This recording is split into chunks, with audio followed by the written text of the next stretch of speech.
ভারতের সঙ্গে লাগা বড় বিপদে বাংলাদেশ। দখলে 270 কিলোমিটার সীমান্ত। চট্টগ্রামের কাছে আরাকান আর্মি।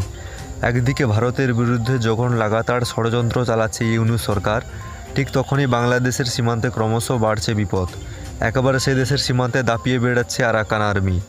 মায়ানমারের গুরুত্বপূর্ণ একটি রাজ্য রাখাইন, সেখানে মায়ানমার সেনাবাহিনী আরও একটি সেনা দপ্তর দখলে নিয়ে নিল আর্মির সদস্যরা, যা অবশ্যই বাংলাদেশের কাছে ক্রমশ উদ্বেগের হয়ে দাঁড়াচ্ছে। এই অবস্থায় মায়ানমার সীমান্তে সে দেশের নিরাপত্তা বাহিনীকে আরও আটশট করছে বলে খবর। বাড়ানো হয়েছে নিরাপত্তা, ড্রোনের মাধ্যমে নজরদারি চালানো হচ্ছে বলেই খবর।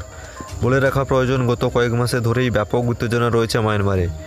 আরাকান আর্মির হাতে একের পর এক এলাকা চলে যাচ্ছে, দখল হয়ে যাচ্ছে মায়ানমার সেনাবাহিনীর গুরুত্বপূর্ণ সেনা ঘাঁটিগুলি। কোণঠাসা হয়ে পড়ছে সে দেশের জান্টা সরকার। এবার রাখাইন রাজ্যে সেনাবাহিনীর গুরুত্বপূর্ণ একটি সেনা সদর দখল করল বিদ্রোহী এই সেনাবাহিনী। এই বার্তায় আরাকান আর্মি জানাচ্ছে, আগামী কয়েক সপ্তাহের লড়াইয়ের পর আরাকান আর্মি পশ্চিমাঞ্চলীয় আঞ্চলিক কমান্ড সম্পূর্ণভাবে দখল হয়ে গিয়েছে। একাধিক সেনা আধিকারিককে আটক করা হয়েছে। প্রকাশিত খবর অনুযায়ী মায়ানমার সামরিক বাহিনী আঞ্চলিক কমান্ড 14টি রয়েছে। এই সমস্ত কমান্ডের অধীনে নির্দিষ্ট একটি অঞ্চলে সামরিক কাজ হয়ে থাকে।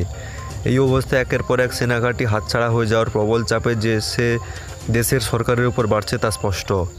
বলে রাখা প্রয়োজন, গত 8 ডিসেম্বরে বাংলাদেশের সীমান্তে লাগোয়া শহর মংডুর নিয়ন্ত্রণে আরাকান আর্মি।